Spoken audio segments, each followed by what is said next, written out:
Assalamualaikum warahmatullahi wabarakatuh. Selamat datang ya di acara teman sehati, Dokter Adam Prabata ya. Selamat datang, Dok. Nah, sebelumnya kita akan mengetahui nih terkait dengan seperti apa sih ya kesehatan-kesehatan yang ada di yang seharusnya ada atau seharusnya kita lakukan di setiap harinya. Nah, di sini saya sudah bersama Dokter Adam Prabata, di mana yang akan sharing terkait dengan kondisi kesehatan atau tips-tips terkait dengan kesehatan. Nah, Dok, sebelumnya boleh mungkin ini kan teman-teman nggak tahu nih terkait dengan dokter nih, mungkin dokter boleh perkenalan terlebih dahulu, Dok. Oke ya, jadi salam kenal semuanya teman sehati. Jadi saya Adam Prabata. Sekarang hitungannya masih dokter umum. Sekarang sedang menempuh sebenarnya kayak sambil kerja sih. Jadi sambil kerja. Terus kalau misalnya nanti di akhirnya berhasil, itu bisa ada gelarnya. Dapatnya S3 kalau lancar. Doain aja lancar tahun depan. Amin. Semoga lancar ya, dan semoga kita bisa ketemu langsung ya, Dok ya. Amin. Oke, Dok. Ini kebetulan teman-teman semua nih, Dok, nih di Zoom ini mereka kan sangat antusias terkait dengan kondisi kesehatannya, apalagi sekarang di masa pandemi ya, Dok ya. Nah, menurut dokter, seseorang itu yang memiliki kriteria sehat itu seperti apa sih, Dok? Oke, jadi ini saya mau ngelurusin sedikit. Jadi kan orang kadang suka salah kaprah tuh, Mas Vinkan. Mereka ngerasa kalau sakit itu kalau nggak ada penyakit gitu. Misalnya kondisinya lagi ya nggak ada keluhan apa-apa gitu. Nah, padahal sebenarnya nih sehat itu bukan hanya sebatas sedang nggak ada penyakit atau nggak ada kelemahan atau nggak ada cacat. Tapi kalau kita ambil dari WHO nih sederhananya, sehat itu artinya adalah kondisi kita sejahtera atau sempurna, atau kalau bahasa gaulnya kondisinya oke deh. Nah, itu perlu di 3 aspek, yaitu di fisik kita, di badan kita, di kondisi mental kita, dan kondisi sosial kita. Nah, jadi kalau misalnya salah satu aja bermasalah, misalnya fisik kita baik-baik aja, tapi kondisi mental kita lagi stres atau lagi ada masalah, nah itu hitungannya nggak sehat. Jadi 3 itu, fisik, mental, dan sosial, itu mesti semuanya oke kondisinya, baru kita bisa dikatakan sehat. Gitu sih, Mas Vinkan. Berarti tidak hanya fisik ya, karena kan orang kelihatannya cuma oh badannya bagus, terus fisiknya bugar, padahal ternyata sosialnya nggak sehat gitu kan. Nah, betul, kalau misalnya kayak nggak bisa sosialisasi gitu kan kayak zaman pandemi tuh awal-awal bisa sosialisasi kan orang banyak yang stres kan. Iya, betul. Apalagi sosialisasi nggak bisa, mentalnya kena. Oh, berarti itu udah tambah nggak sehat gitu ya, Dok ya. Nah, tapi Betul, kira-kira betul. nih, Dok, pola seperti apa nih, Dok, nih yang bisa kita lakukan ya di setiap harinya gitu. Mungkin di pagi hari kita bangun, atau di siang hari, di malam hari, agar kita kondisi sehat gitu, Dok. Oke, jadi sebenarnya kalau misalnya kita ngelakuin kegiatan sehari-hari mulai dari pagi, kayak mulai dari bangun tidur, mandi, makan, dan yang lain-lain, itu saya rasa per orang relatif sama ya. Nah, yang mau saya tekanin di sini, saya mau coba ambil dari sudut pandang yang beda. Nggak apa-apa, Mas Pinkan ya? Oh, boleh, boleh. Jadi gini, tadi kan saya sempat bahas nih, ada 3 aspek ya. Ada fisik, mental, sosial. Nah, kalau saya melihatnya, di keseharian itu semua harus tercover. Nah, gimana caranya? Pertama, mulai dari fisik dulu. Nah, fisik itu kita kan mengawali hari dengan bangun tidur kan. Betul, betul. Sebenarnya poin utamanya adalah adanya istirahat dengan waktu dan kualitas yang cukup. Artinya misalnya kita dewasa, artinya 6-8 jam. Betul. Nah, kualitasnya artinya apa? Artinya kita nggak bangun-bangun tengah malam. Kalau kita 6 jam tapi kebangun-bangun kan kualitasnya nggak bagus. Atau 6-8 jam tapi tidurnya jam 3 pagi. Kan itu nggak bagus juga kan. Jadi kita waktunya harus bagus, kualitasnya juga harus bagus. Nah, kemudian berikutnya biasanya kan setelah kita bangun tidur itu kan kita mau nggak mau harus makan ya, baik itu entah pagi, siang, sore. Nah, kalau dari makanan ini yang penting 2, yaitu pertama harus teratur. Jadi kalau misalnya ada orang yang saya nggak mau sarapan, nggak bisa. Kalau memungkinkan harus teratur. Kalaupun mereka puasa misalnya, itu kan artinya tetap sarapannya jalan, makan malamnya jalan kan. Jadi intinya satu, teratur.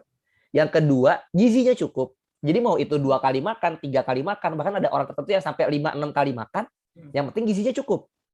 Dan kemudian harus seimbang. Jangan sampai makannya 3 kali, tapi misalnya buah doang semuanya, nggak ada karbohidratnya.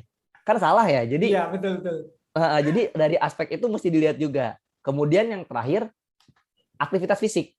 ini yang kadang saya lihat kalau di generasi, ada beberapa generasi yang kurang terlalu perhatikan gitu, karena kan sibuk di kantor gitu misalnya, jadi lupa gitu nggak olahraga. Padahal itu sebenarnya wajib tuh, ada aturannya nanti, bisa kita omongin lebih lanjut, kayak per minggunya harus berapa, per harinya harus berapa tuh ada. Jadi kalau dari fisik 3 itu tuh, istirahat, makan, sama olahraga. Berikutnya habis fisik kan sosial nih, mental. Nah, kalau mental sebenarnya nih, kalau kita ngejaga fisik tadi dengan istirahat, makan, dan aktivitas fisik, itu secara nggak langsung kita ngejaga mental kita.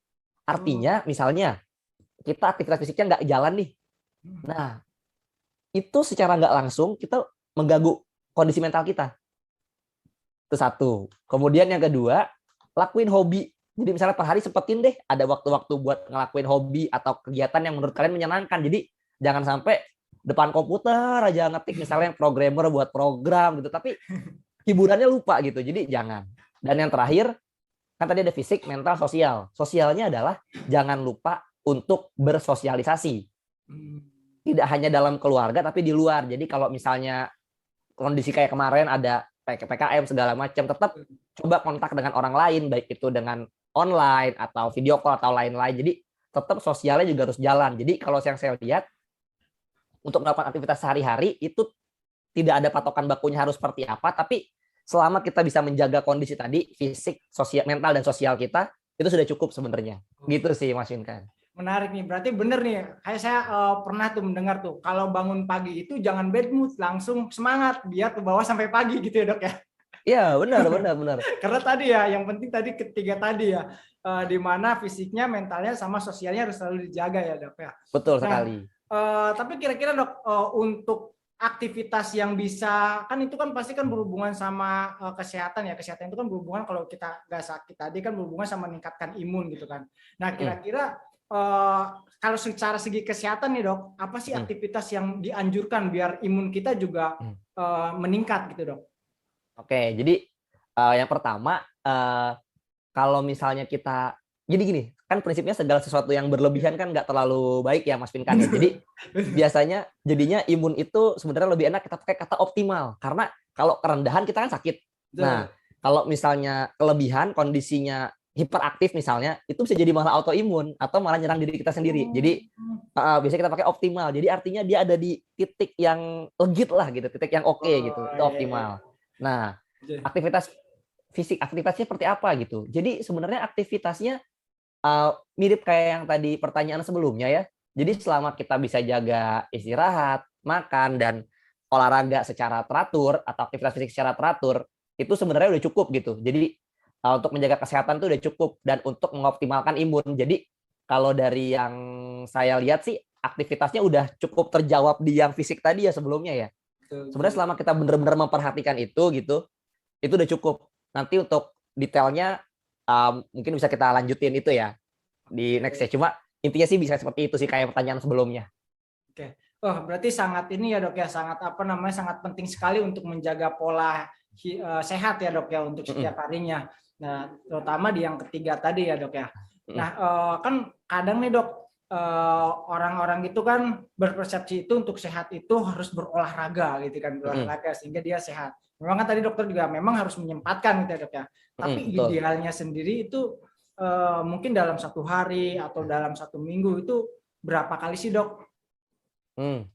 Oke, jadi prinsip dasarnya ini kita ngomongin orang dewasa ya, karena Iya, betul. kalau nanti ada yang dengerin punya anak terus diterapin ke anaknya itu jadi nggak tepat jadinya. Karena beda hitungannya. Harus di disclaimer dulu.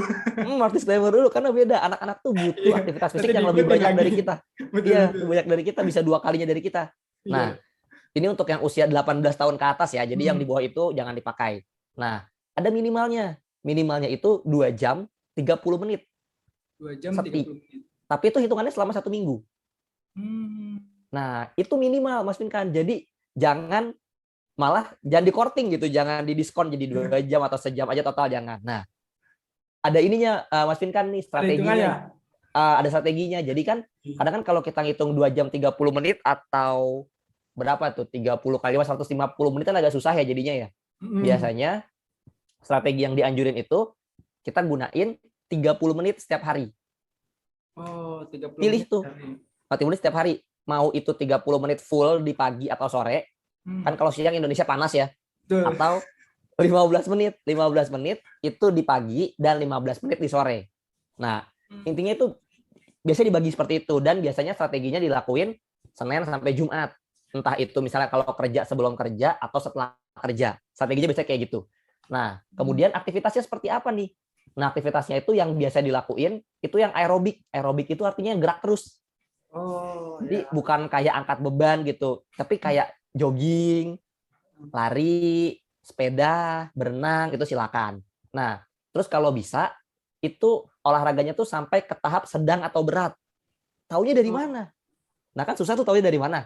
Ada betul. triknya. Jadi gini, kalau misalnya kalian lagi olahraga ya, lagi jogging atau lagi lari atau lagi sepeda, iseng deh nyanyi. Kalau kalian nyanyinya lancar, Ya. artinya masih ringan olahraganya. Oh, Nah, jadi iya. caranya gitu. Jadi caranya adalah kalau misalnya kalian kalau olahraganya sambil nyanyi udah mulai terengah-engah, itu artinya udah masuk ke sedang atau berat. Itu udah oke. Cara ngetesnya kayak gitu. Nah, kalau kalian mau tahu apakah kalian mau sampai berat apa enggak, tes aja. Kalian ngomong sendiri nih, ngomong misalnya yang kalian pikirin, misalnya nanti mau makan nasi Padang. Kalau kalian lancar ngomong itu masih sedang. Tapi kalau kalian ngomongnya nanti mau makan nasi, itu udah berat. Jadi cara ngeceknya sesederhana itu, daripada kalian ribet-ribet pakai yang alat Ya, canggih oke. silakan. Tapi kalau untuk yang misalnya kurang nggak bisa beli itu, nggak mampu beli itu, ada caranya kayak tadi. Pakai manual Cara ya kan.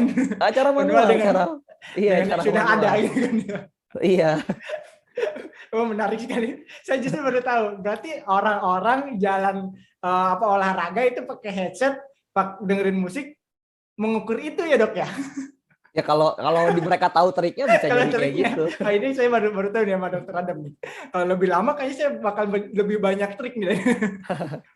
Nah, mungkin Dok, ini saya mau tanya Dok, orang-orang kan biasanya kan kalau habis olahraga itu kan pasti kan badan panas, keringat gitu kan ya. Biasanya kan apa namanya segernya itu kan dengan mandi ini ya air hangat gitu. Menurut dokter efektif nggak sih Dok untuk seperti itu Dok?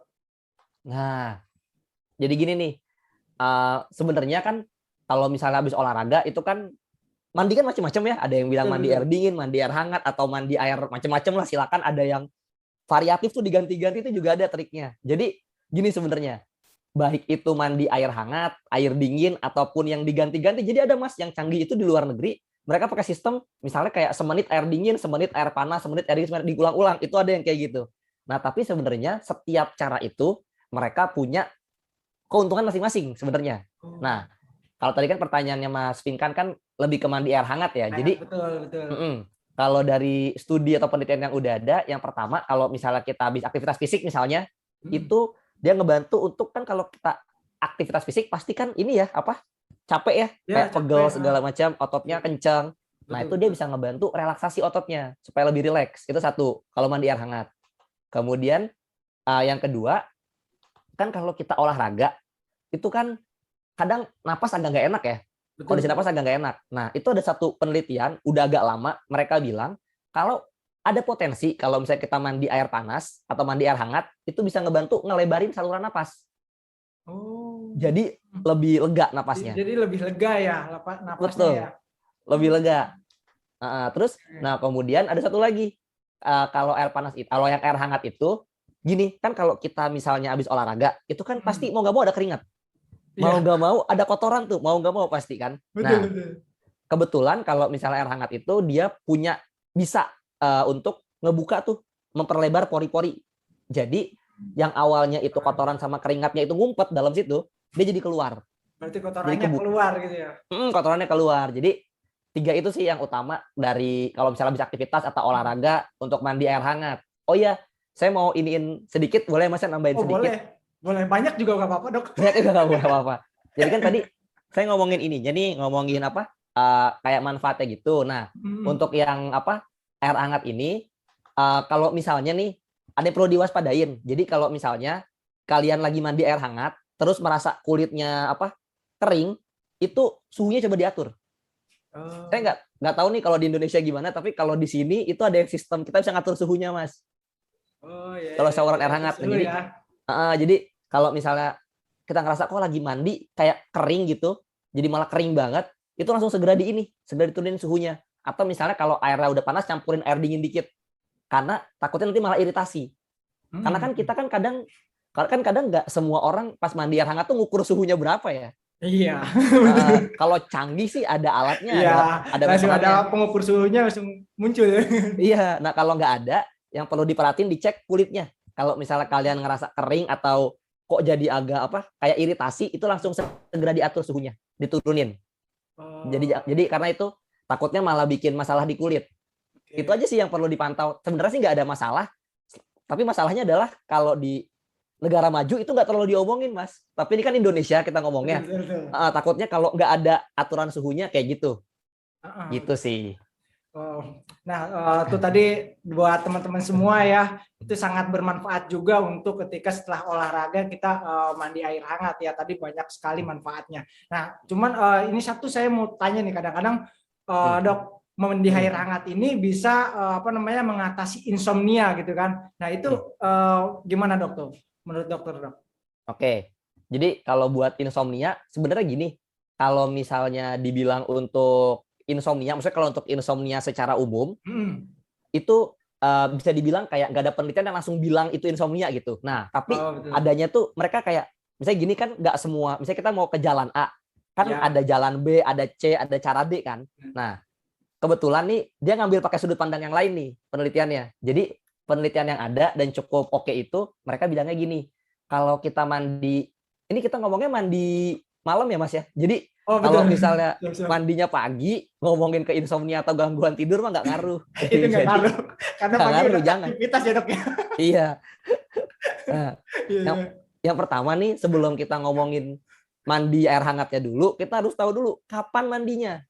Jadi sama mirip kayak tadi olahraga. Jadi kalau olahraga, ini saya balik lagi dikit ya Mas ya. Jangan langsung habis olahraganya kalian mandi. Kan kalian ingat, olahraga tuh ada pemanasan, olahraga pendinginan. Pendinginannya dulu dijalanin, baru mandi. Jadi sampai badannya suhunya udah agak oke dulu. Jadi jangan langsung gitu. Kaget nanti. Nah, terus begitu juga dengan tidur. Kalau tidur itu jangan, kalian gini misalnya, kalian mau tidur jam 9. Kalian mandinya setengah 9. Salah. Jangan. Jadi mandinya itu harus minimal 1, tapi optimalnya 2 jam sebelum. Jadi 1 sampai 2 jam sebelum tidur. Jadi kalau kalian punya rencana tidur jam 10 malam, artinya kalian mandinya jam 8. Paling mentok jam 9. Jangan lebih dari itu. Nah, berikutnya pilihannya nih. Kalau tadi kan olahraga ada berbagai macam opsi ya. Dan setiap opsi ada plus ada minusnya. Kalau kebetulan kalau buat yang insomnia atau masalah tidur, itu penelitiannya jelas, mandinya air hangat. Karena air dingin nggak kebukti. Ini jelas kebetulan. Nah, gimana ininya manfaatnya? Jadi penelitiannya tuh bilang kalau kita mandi malam dengan tadi waktu yang ditentukan dengan air hangat, suhunya sayangnya penelitiannya pakai Fahrenheit. Saya lupa convert ke Celsius. Lupa 70 atau 60 atau 70, pokoknya saya lupa. Angkanya 100-an Fahrenheit karena kan penelitian di luar kan ya, bukan di Indonesia. Nah, jadi manfaatnya itu pertama bisa untuk memperbaiki kualitas tidur. Karena kan tadi saya sempat bahas di awal. Salah satu cara menjaga fisik kita itu bukan cuma istirahatnya cukup, tapi kualitasnya harus bagus. Jadi nggak bisa tuh kita bilang tidurnya banyak, tapi kebangun-bangun, kualitasnya tetap nggak oke. Artinya kita bisa bermasalah. Jadi kalau di sini mandi air hangat ketika malam hari 1-2 jam bisa meningkatkan kualitas tidur. Kenapa? Yang berikutnya bukan kenapa. Yang berikutnya ada ini nih, tambahan dikit nih Mas. Ya, boleh. Buat orang tua. Jadi buat yang usianya lansia, misalnya mau mandi air hangat, ternyata itu bisa membantu untuk menurunkan tekanan darah. Ada penelitian yang bilang kayak gitu. 1 atau 2 penelitian. Jadi selain tadi bisa memperbaiki kualitas tidur, karena kan lebih rileks jadinya. Ya, terus betul. Jadinya, jadi katanya bisa memperlancar aliran darah kita dan akhirnya tekanan darah akan jadi lebih baik. Tapi itu hanya untuk orang tua. Untuk yang seumur kita nih itu enggak. Kalau untuk orang tua iya, kalau untuk kita lebih untuk kualitas tidurnya aja. Kualitas tidur ya. Tapi pada intinya tadi ketika digunakan mandi air hangat segala macam dan tepat gitu kan ya, itu bisa salah satu ya mengobati untuk insomnia tadi, apalagi orang tua gitu ya. Nah, Dok, ini kan kalau kita mungkin aku sedikit kembali dulu ya. dengan konsep kesehatan itu ya dok ya, di mana tadi kan ada fisik, mental sama sosial ya dok ya. Nah ini kan kalau kondisi normal kan tadi dokter udah menyampaikan tuh kan ya, kondisi normal itu artinya kita makan pagi, siang sama sore gitu ya dok. Nah ini kalau kondisinya sedang berpuasa gitu dok. Nah sedang berpuasa kan kadang aduh, kalau puasanya Ramadan sih kan terjadwal ya jam 3 bangun. Nah, tapi kalau misalkan puasa yang misalkan nih Senin sama Kamis tuh, kadang-kadang kan bablas tuh kan sahurnya. Nah, itu gimana sih cara kita tuh dok untuk menjaga kesehatan kita dok? Oke, jadi pertama kalau memungkinkan ya sebenarnya itu yang namanya puasa kalau bisa tetap sahurnya jalan ya, jadi jangan sampai bablas sebenarnya. Karena gini Mas, ada ya beberapa studi nggak skala besar tapi mereka itu nggak terlalu besar studinya, tapi mereka bilang kalau misalnya kita luput sarapan itu bisa mengganggu produktivitas kita selama kedepannya gitu. Jadi makanya sangat-sangat dianjurkan kalau misalnya mau tetap puasa itu sahur kalau bisa ya. Nah terus habis itu kalau misalnya nggak memungkinkan gimana?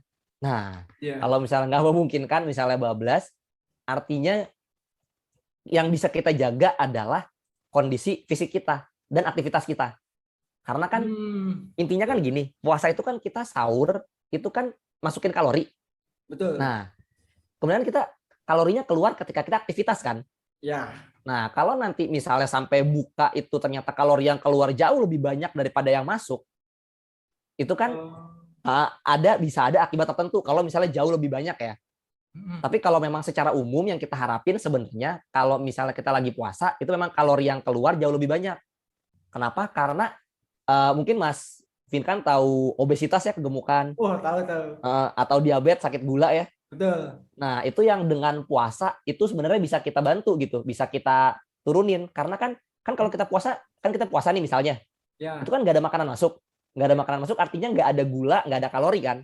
Betul. Nah padahal misalnya Mas Vin kan siang-siang nih mau meeting misalnya, itu kan energi banyak ke otak ya, harus mikir ya, harus merhatiin, harus mikir kan. Nah jadinya ketika kita nggak ada, pas misalnya gini, otak bilang saya butuh makanan, saya butuh gula buat kerja, saya mau meeting gitu, dicari, tolong cariin ada nggak di darah nggak ada. Nah karena di darah nggak ada, karena kita nggak makan nih misalnya bablas atau sahur udah lama ya. Betul. Nah jadinya lemak-lemak yang di badan kita tuh itu bakal dirubah jadi gula. Lemaknya bakal dirubah jadi ambil ya dok ya, jadi tadi. Iya, jadi lemaknya bakal dirubah jadi gula dan hormon yang bisa ngebantu kita untuk mencegah diabetes itu naik juga. Jadinya lemak kita turun, kondisi kayak gula darah dalam badan kita yang ngarah ke diabetes itu akan jadi lebih bagus kalau puasa. Nah, tapi jangan disalahartikan jadi nggak sahur nggak buka. Karena kalau kalorinya timpangnya kejauhan bisa pingsan atau malah sakit jadinya. Bukannya mau sehat malah masuk rumah sakit ya dok ya. Betul, masuk rumah sakit nanti. Nah menarik nih, tadi dokter menyinggung terkait dengan diabetes ya dok. Tadi ada pertanyaan juga nih dok nih, gimana sih dok cara mengetahui atau perhitungannya untuk kita tuh nggak diabetes gitu kan. Dan kadang kan orang makan banyak juga ngantuk, makan sedikit juga ngantuk gitu loh. Mungkin dari dokter bisa menggambarkan itu dok. Oke, jadi gini, kalau buat diabetes sebenarnya cara paling gampang itu cek gula sebenarnya. Jadi tusuk aja tuh, kalau di rumah sih susah ya, kecuali misalnya ada keluarga yang punya diabetes tuh biasanya udah tahu. Tapi kalau bingung, datang aja ke apotik. Biasanya apotik dekat rumah ada tuh, apotik, posyandu atau puskesmas tuh suka ada. Dulu saya ingat soalnya posyandu seminggu sekali keliling daerah Jakarta tuh suruh nusuk-nusukin orang tuh. Jadi itu ada, minta aja, harganya juga nggak mahal. Dan kalau misalnya emang mau tahu ya kayak sebulan sekali. Dan nanti minta dijelasin apakah saya butuh puasa dari malam ataukah butuh minum air gula segalamnya tuh bisa minta dijelasin kalau mau lebih detail. Nah, kemudian kalau nyangkutin ke tadi ke puasa juga itu kan bakal nyambung, diabetes kan nyambung ke berat badan ya, ke obesitas ya, pasti ya.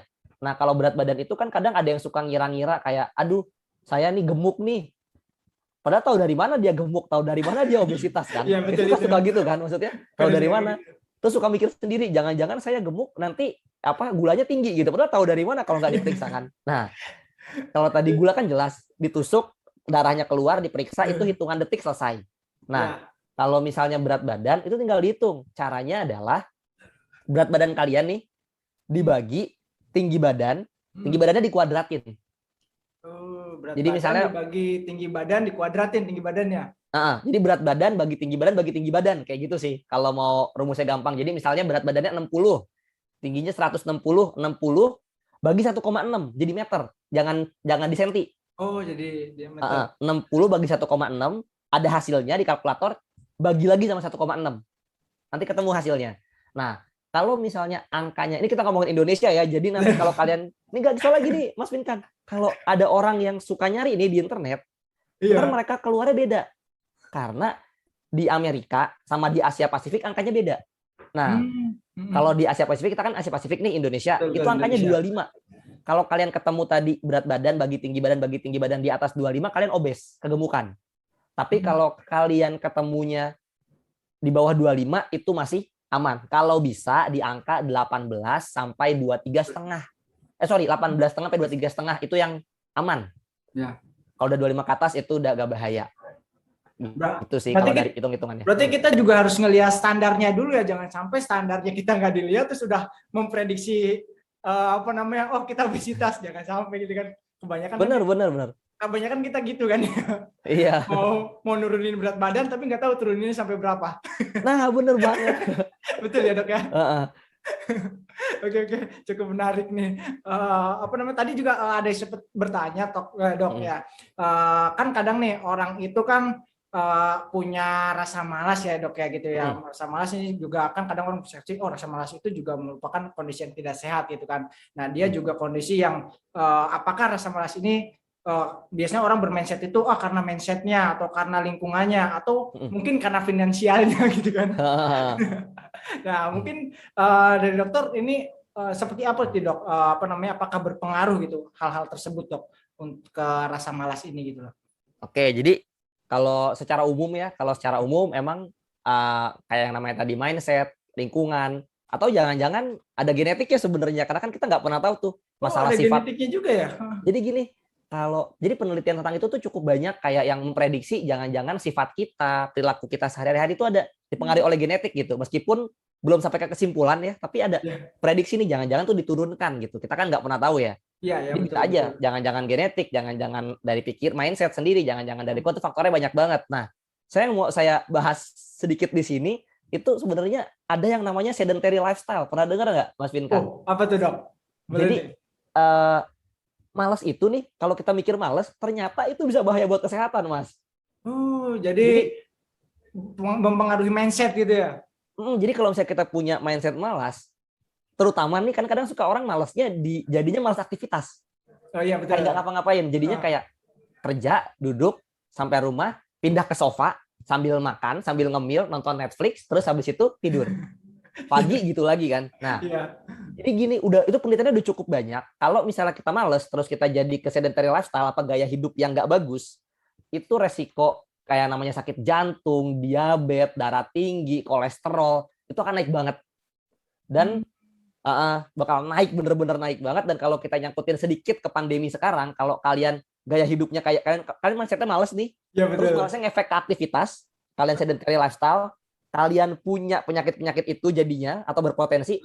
Kalau misalnya kan kita nggak pernah tahu kalau misalnya kita kena COVID misalnya, kalau kita kena itu resiko sakit beratnya meningkat. Jadi mindset malasnya coba dilawan, dan kalau bisa buat kayak jadwal kegiatan kita hari ini harus ngapain kayak gitu, terutama untuk fisiknya kayak gitu sih, Mas. Makanya sering disampaikan kalau kita sakit jangan berpikiran sakit, berpikiran sehat, bahagia gitu kan, biar cepat sembuh. Mungkin itu salah satunya, Dok, ya, betul ya? Betul, mindsetnya juga harus dijaga kayak gitu, setuju, Mas. Berarti, nah itu juga berpengaruh ya sama, bukan rasa malas juga ya, kalau tadi saya nyimak dari dokter itu bukan hanya ke rasa malas, mungkin kayak orang-orang bad mood, orang-orang sedang down gitu kan, itu mindset itu harus juga dirubah ya gitu ya, Dok ya? Betul. Mungkin dari dokter sendiri ada nggak sih, Dok, tipsnya biar agak selalu sehat gitu kan, semangat, happy gitu kan? Oke, jadi gini, yang pertama itu sebenarnya kayak tadi saya sempat bahas tuh ada fisik, mental, sosial, itu semua berkaitan. Jadi kalau kita mau ngomongin kan masalah kayak bad mood itu kan masalah mental jadinya kan. Iya, betul. Artinya yang pertama kalau misalnya kalian merasa ada masalah di fisik, ada masalah di istirahat, di makan, sama kalian nggak pernah aktivitas, jangan-jangan itu diperbaikin dulu. Itu pertama, karena itu kan paling sederhana, karena itu bergerak gitu kan. Maksudnya kita nggak perlu melibatkan pikiran kita, itu bergerak. Kemudian yang kedua, sosial. Jangan sendirian, jangan mengisolasi diri. Jadi mulai kayak hubungi teman-teman atau lain-lain, dan akui kalau memang kalian bad mood gitu. Misalnya kalau lagi bad mood, akui gitu. Jadi kan kadang ada suka bilang, Jangan dipendam sendiri lah ya. Saya nggak apa-apa gitu ya. Jangan, diakuin aja, diceritain ke orang, dan kemudian cari atasi penyebabnya. Kemudian yang kedua itu kalau ada hobi atau kegiatan yang menurut kalian menyenangkan, dilakuin secara rutin. Kalau lagi kayak, supaya mencegah nggak mulai muncul bad mood. Dan kalau misalnya terakhir, kalau misalnya ini yang paling penting juga, kalau sampai mengganggu aktivitas, maksudnya kalian bad mood terus-terusan berminggu-minggu gitu, terus sampai nggak bisa kerja segala macam, berobat. Jangan ditunda-tunda. Itu sih. Nah, tuh buat teman-teman semua tuh yang lagi patah hati, mungkin jangan sendirian, harus selalu sehat dan cari lingkungan, karena biar tadi 3, fisik, mental sama sosialnya harus dijaga biar kita tergolong dalam kondisi sehat gitu kan ya. Nah, Dok, kan sekarang itu kan di masa pandemi ya, apalagi PPKM Mbak, yang cukup panjang gitu kan, orang stay at home gitu kan ya. Nah, tapi kan sekarang ini lagi mungkin ya trennya lagi membaik kalau ngelihat sih ya. Nah, kalau dari dokter sendiri, apakah sih pandemik ini sudah membaik gitu Dok, menurut dokter sendiri gitu Dok? Oke, ya. Saya setuju nih sama Mas Vinkan, kalau misalnya di situasi sekarang ini kita ngomongin di Indonesia doang ya, bukan di dunia ya. Kalau di Indonesia doang emang lagi relatif membaik, bahkan jumlah kasusnya tuh udah sama kayak sekitar Mei atau Juni tahun lalu. Jadi udah cukup landai, dan bahkan udah sempat nyentuh di bawah 500 tuh, saya lupa beberapa hari yang lalu gitu. Tapi yang perlu diingat, kita perlu tetap waspada, karena ternyata kan di Indonesia tuh baru 2 gelombang. Ternyata negara-negara lain, ambil contoh di Jepang deh, itu kita semua tuh mikir nih, jangan-jangan 1 gelombang selesai, 2 gelombang selesai. Taunya kita kalau secara grafik itu udah gelombang keempat baru selesai. Jadi kita selalu mikir, oh ini selesai, ini saya taunya makin naik. Jadi tetap waspada gitu. Mudah-mudahan sih nggak naik lagi, mudah-mudahan. Apalagi akhir tahun ya Dok ya. Nah itu kita khawatir tuh, benar. Jadi jangan sampai malah naik tinggi nanti karena nggak terlalu hati-hati. Jadi tenang boleh, aktivitas fisik boleh, mau keluar rumah silakan, tapi tetap jaga prokesnya. Itu sih. Ya, saya sering juga nih lihat-lihat konten-konten edukasi kesehatan dari dokter nih. Jadi itu tadi teman-teman semua sudah mengetahui ya bagaimana kondisi pandemik sekarang ya, dari tadi studi terkait dengan melihat ya kondisi pandemik yang ada di Indonesia. Tapi Dok, ini ada pertanyaan juga Dok, di mana bagaimana sih Dok di kondisi pandemik ini kita bisa tetap produktif gitu kan, bisa tetap produktif sehingga tadi kondisi kesehatan kita bisa tetap terjaga dari 3 konsep yang tadi dokter sampaikan. Oke. Jadi ya kita bisa ngambil dari tiga yang tadi ya, yang fisik, mental, sama sosial. Jadi tapi saya ada ini sih Mas, kayak ada sudut pandang lain yang mencakup 3 itu tapi agak beda. Boleh. Jadi saya dapat dari warga sini sebenarnya. Jadi dari warga Jepang sini. Jadi gini. Gak apa-apa. Yang pertama itu udah jelas, mungkin ini udah sering diulang juga, prokes, protokol kesehatan selalu wajib, dan vaksin. Tapi ini saya mau ngasih tahu sudut pandangnya. Jadi saya nggak mau bilang kayak kalian wajib prokes, wajib vaksin, enggak. Tapi gini, kan kita ngomongin mau produktif ya, semua orang mau produktif, mau kerja, mau sekolah, segala macam. Nah, yang perlu kalian mindsetnya itu adalah nggak ada ceritanya kalian produktif kalau kalian meninggal. Nggak ada ceritanya kalian produktif kalau kalian sakit. Kan kalau kalian sakit, kalian nggak bakal produktif kan? Betul kalau juga. Kalian udah sakit berat sampai nggak ada, itu kan juga nggak produktif kan? Apa yang mau diproduktifin gitu? Kemudian berikutnya adalah ada namanya long COVID. Long COVID itu kita udah sembuh, tapi keluhannya lanjut. Nah, bahkan ada penelitian yang bilang itu orang yang sudah sembuh terus long COVID itu ada sekitar, saya lupa angkanya 20-an apa 30-an%, itu mereka nggak bisa kerja kembali seperti semula sampai 6 bulan setelah sembuh. Nah, artinya kan kalau bisa jangan sampai kena. Ataupun kalau kena jangan sampai berat. Jangan sampai kena long COVID kan kayak gitu kan. Karena apa yang mau produktif kalau kita kena gitu kan? Gimana kita mau produktif kalau kita long COVID gitu? Jangan sampai dipecat juga banyak gara-gara long COVID. Jadi jangan sampai kena dulu, itu satu. Kemudian yang kedua, berikutnya kan tadi habis fisik nih. Ya, betul. Berikutnya mental. Kenapa? Kalau bayangin nih, kalau misalnya kita kerja, tapi kita sedih, kita stres, bisa produktif nggak? Enggak kan? Benar. Nah, jadinya berikutnya adalah setelah prokes dan vaksin, itu kondisi mental kita harus dijaga. Karena kan pandemi ini pasti rawan ya. Kita Betul. jangankan itu baca informasi gitu di media sosial, Bukan dibuka media bisa panik sosial, kan. iya betul. Dia bisa takut kan. Jadi yang strategi yang bisa dilakuin ini kalau kata WHO, pertama, batasin informasi terkait COVID. Jadi misalnya sempetin aja. Jadi jangan sampai nggak baca. Saya nggak bilang kalian nggak boleh baca, enggak. Tapi diatur. Misalnya, ada orang yang pakai strategi 1 jam per hari. Jadi dia cuma mau baca informasi COVID di antara jam 6 sore sampai 7 sore. Misalnya. Selain itu, di skip, dilewat. Terus kalau ada yang penting nggak kebaca gimana? Kalau memang benar-benar penting, teman atau keluarganya akan ngomong ke dia. Iya nggak? Iya betul. Nah, kalau memang itu benar-benar penting, worth banget keluar dari yang kita baca, itu akan pasti diomongin orang. Kita Iya, pasti akan pasti. dengar. Nah, kan? Nah, tapi kalau kita mau cari tahu sendiri, tetepin jamnya. Karena selain itu kita bakal, kalau kebanyakan, kita bakal capek jadinya. Kemudian yang kedua, sosialisasi. Pasti udah jelas ya untuk sosial ya. Kemudian yang terakhir itu untuk semuanya, itu lebih kayak, balik lagi kayak yang tadi, istirahatnya cukup, kondisi aktivitas fisiknya dijaga, makannya juga dijaga. Karena dengan itu kita bisa ngejaga semuanya untuk lebih produktif. Ya. Jadi balik lagi lebih kita berprinsipnya adalah balik lagi ke pertanyaan pertama sebenarnya Mas Win kan, kalau kita nggak sehat, jadi produktif itu cuma bisa terjadi kalau kita sehat fisik, mental, sosial itu dulu. Kalau kalian nggak sehat, kalian nggak bisa ngomongin produktif gitu sih. Waduh, ini cukup menarik nih. Jadi banyak sekali tips tadi yang disampaikan oleh Dr. Adam Prabata ya. Dimana, nah mungkin teman-teman di Zoom bisa juga tuh salah satu meningkatkan produktivitas mentalnya, ngelihat Instagramnya Dr. Adam Prabata nih, karena banyak informasi juga di sana. Boleh, ya kan dok ya? Iya benar-benar. Oke, dok. Waduh. Lumayan juga kita ya ngobrol-ngobrol ya dok ya, banyak sekali tadi informasi. Nah di sini teman-teman Zoom ini dok, kebetulan insya Allah teman-teman yang akan siap untuk sehat, semangat, bahagia dok.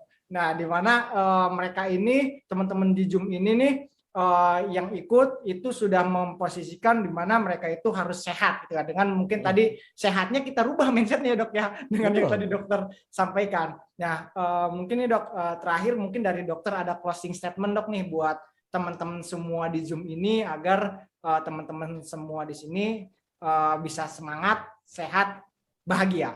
Nah. Oke, ya buat teman-teman di Zoom ya, untuk semangat, sehat, bahagia. Sebenarnya balik lagi sih tadi, kata-kata semangat sama bahagia, kan tadi kan WHO bilang sehat itu fisik, mental, sosial. Kalau kita nggak menjalani hidup nggak semangat, menurut kalian mentalnya ada masalah nggak? Bisa jadi kan? Kalau kita ngejalanin hidup merasa hari-hari kita nggak bahagia, artinya kita nggak sehat secara mental.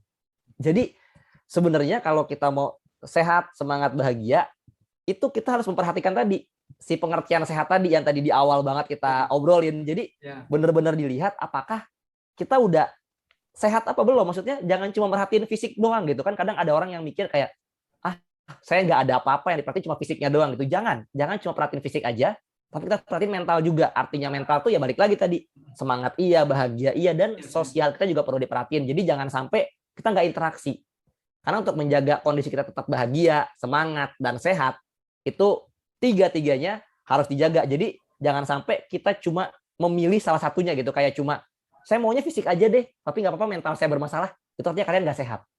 Jadi untuk selalu sehat, semangat, bahagia, ingat yang tadi, yang awal, perhatikan fisik, mental, sosial, dan jangan dikorbankan salah satunya. Kalian harus berjalan tiga-tiganya. Kalau misalnya satu kayak ngerasa, wah mental saya nggak bermasalah nih, nggak apa-apa. Kayak step back, mundur sebentar, istirahat sebentar gitu. Nanti baru mulai jalan lagi pelan-pelan. Tapi ingat, tiga-tiganya harus dijaga dengan baik. Kayak gitu sih Mas Pinkan dari saya. Oke, terima kasih dok. Waduh, luar biasa sekali nih Dokter Adam Prabata nih. Di mana tadi sudah disampaikan, teman-teman Zoom juga sudah melihat ya bagaimana konsep kesehatan itu secara medikal, secara aktual gitu kan ya teman-teman bisa tadi menyerap ya atau menerapkan apa yang sudah disampaikan oleh Dokter Prabata.